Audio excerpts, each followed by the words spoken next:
Boy, do I wish we could be together in person, but with all this social distancing and everything happening, it's made me think about this scripture that says in Mark chapter 14, verse 54, "But Peter followed him at a distance, right into the courtyard of the high priest, and he sat with the servants and warmed himself at the fire."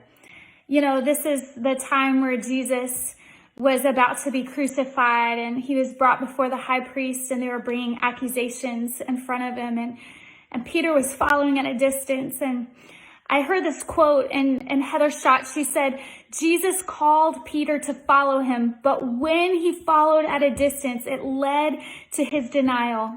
Follow Jesus closely. And I think if there's anything we need to hear in this day, in this hour, in this time, we need to follow Jesus as closely as possible. Whatever social distancing you're putting between you and anyone else, don't let there be any distance between you and Jesus. It's time to get close to God. It's time for America to get close to God. We've allowed too much distance to be between us. We've allowed ourselves to be distanced from God. We've allowed ourselves to do things without him, to live without him. And it's time that we bring him back into every corner and every piece of our lives.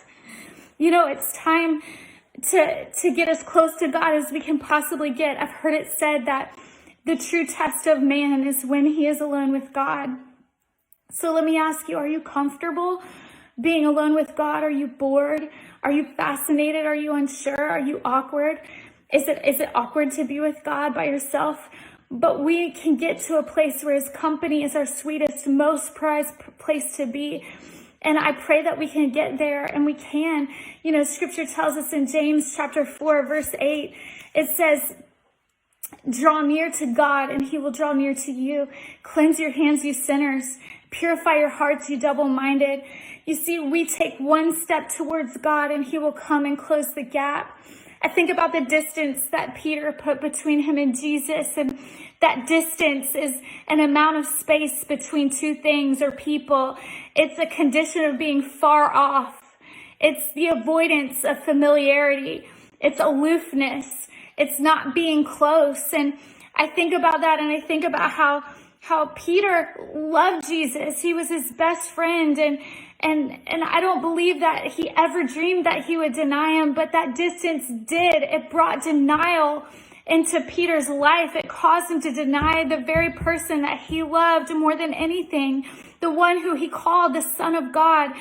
And you know, distance can bring fear and insecurity in any relationship. It can cause you to wonder how that relationship stands. It can cause you to view a relationship from an insecure eye. And that's what the devil wants to do. He wants us to view God with an insecure eye. He wants us to view Jesus with an accusing eye and make us think that maybe Jesus doesn't love us, or maybe he just doesn't care. Distance makes it easy to deny our true feelings.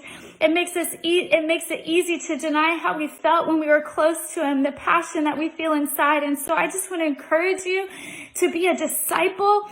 We need to be following Jesus as closely as possible. To be a true disciple, we cannot follow at a distance. And so I just want to encourage you today, may the social distancing cause a divine closeness like we have never had before, that we will become as close to Jesus as we can possibly get. And so tonight, I just pray in Jesus' name, Lord, that you would draw us closer to you than we've ever been. And Jesus, that we would commit our lives to you in a deeper way, in a more special way. And I thank you, Jesus, that you are the one who meets us, God. When we draw near to you, you come and you close that gap, and you come to be close to us. And I thank you for that in Jesus' name. Thank you all for listening. I pray that you have a